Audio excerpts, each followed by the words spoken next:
Serving in the military can provide a deep sense of purpose, fulfillment, and accomplishment for many people. Finding a new purpose isn't simple and can make adjusting to civilian life difficult.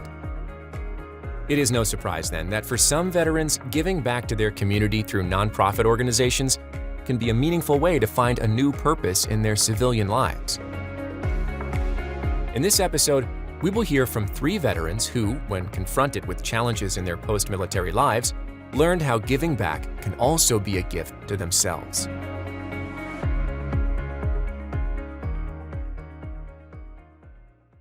My name is Ray. I served in the United States Army. I served as an infantry soldier from 1998 to 2001. It was a good experience for me. The brotherhood, the camaraderie amongst us infantrymen was unlike any other that I've ever experienced in my life. I felt that everything was fine while in service. I was trained to be in stressful situations. It was my job. That's what I was taught. We were drilled to function at our best while under stressful situations. So that's what I knew. That's what I thought I was trained to do. Getting out of the military was very difficult for me. I didn't know how to adapt to the civilian life. Like I said, a big piece of me was gone. I felt lost in the world. I felt very lost. The brotherhood that I was a part of, I was no longer around my battle buddies. I was no longer doing something around other people that thought the same way that I do. I was just a civilian now. I was somebody different. I chose a drink as a way to deal with life. Losing his sense of community and purpose led Ray to start consuming alcohol every day. This would eventually cost him his wife, their children, his home, and his job with the federal government. I ended up homeless, out on the streets, in and out of jail. It was bad. I was lost. I became addicted to chaos. In jail, charged with aggravated assault on a police officer, Ray was given a life-changing opportunity. He was introduced to Veterans Court, a program designed to match veterans with judges who have a more nuanced understanding of the circumstances and issues that may be impacting veterans. They order us to get the help that we need. Our therapy and our self-care is a priority. And that's what they're trying to do, is keep us from getting into more trouble, going to prison and all that other stuff that goes along with with the lifestyles that we live at the time. Unsure what he would find at VA, Ray moved forward. He began opening up to a therapist about the issues he had faced since becoming a veteran, and he was diagnosed with PTSD. He was also reminded of the benefits of being in a community of people who could understand what he had been through. Being around other veterans, trying to overcome barriers and struggles was good for me. I was in other group sessions with veterans that had similar situations as myself. We could definitely relate to one another. Ray's treatment included compensated work therapy, which provided him with a transitional job at VA. Later, VA trained him to become a certified peer specialist so he could pass along what he has learned to other veterans.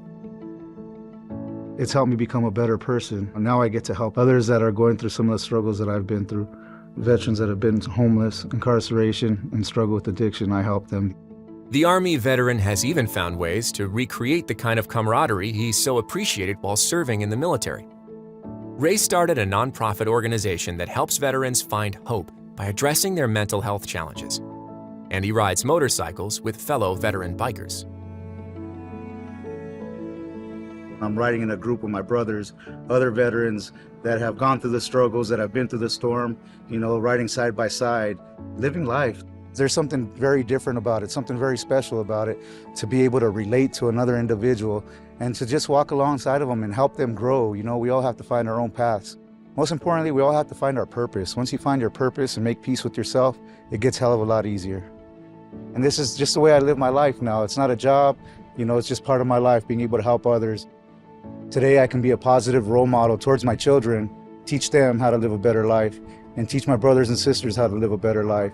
And to have them by my side today after everything I've put them through, to let go of all that guilt, all that hurt, all that pain, and to be here where I'm at today, it's a very humbling experience, and it brings peace to my heart. While serving in the U.S. Air Force, Peter met his future wife, Kelly, through a roommate and immediately felt a spark. I met Peter probably about 2 weeks after I got there, in his room. And as soon as I saw him, I knew I was going to marry him. Kelly's intuition was right. Now the two are celebrating 23 years of marriage, but they admit to facing tremendous difficulties during that time. After their service, Both required treatment for medical conditions. Although Kelly had fibroids that caused a tremendous amount of pain, Peter's injuries from serving in security forces left him disabled and in need of a caretaker. There was only room for one sick person in my house, and that was Peter. So a lot of the stuff I did what women do.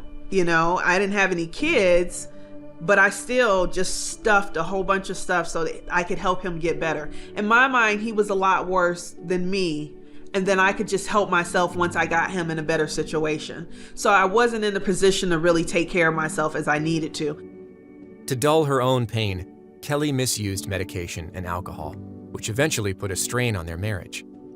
After experiencing extreme withdrawal symptoms, Kelly knew she needed help and reached out to VA.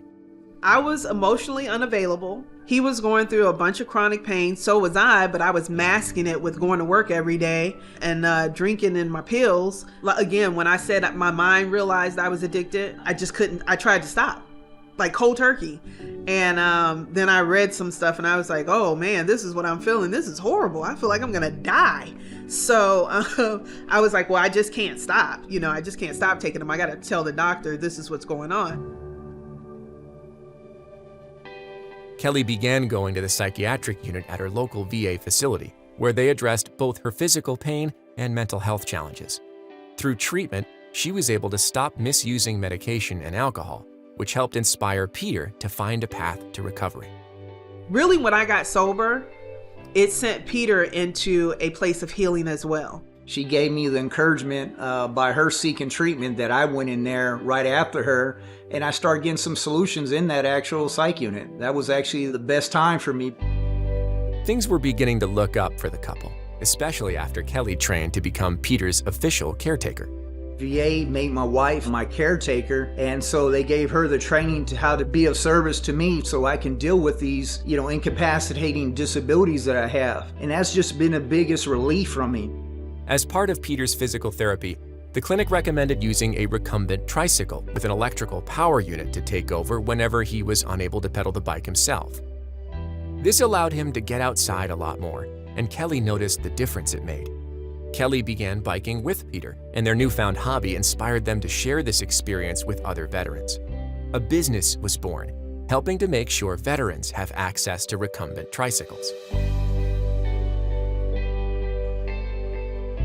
They actually figured out what was wrong with me. Okay, here's the genesis of your pain. We have these different options like veteran peer support, outdoor recreation. So it was actually the War-Related Illness Center, when I finished that program after going there for the week, they recommended a recumbent trike.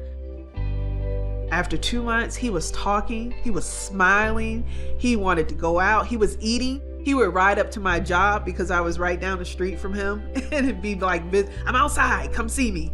And he would just be so happy on that bike and his legs were getting stronger. He went from a 3-prong cane to a 1-prong cane, it was exciting. And so we just said, every veteran should have access to it. Finding a community and a purpose gave both Kelly and Peter another tool to help them in their recovery. We were enthusiastic about life years ago, serving our country, and it feels like we have that same feeling together. Now we're contributing instead of being in the military through our nonprofit and volunteerism. Now we can feel like we're serving together again.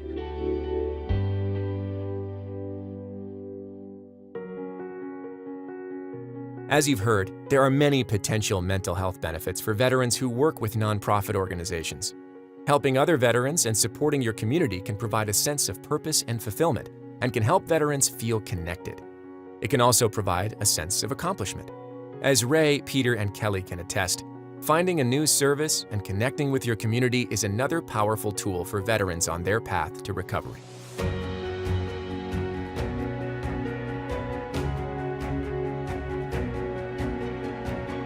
Thank you so much for listening to this episode of Real Veterans, Real Stories, brought to you by the U.S. Department of Veterans Affairs' Make the Connection campaign. Visit maketheconnection.net, an online resource designed to connect veterans, their family members and friends, and other supporters with information, resources, and solutions to issues affecting their lives.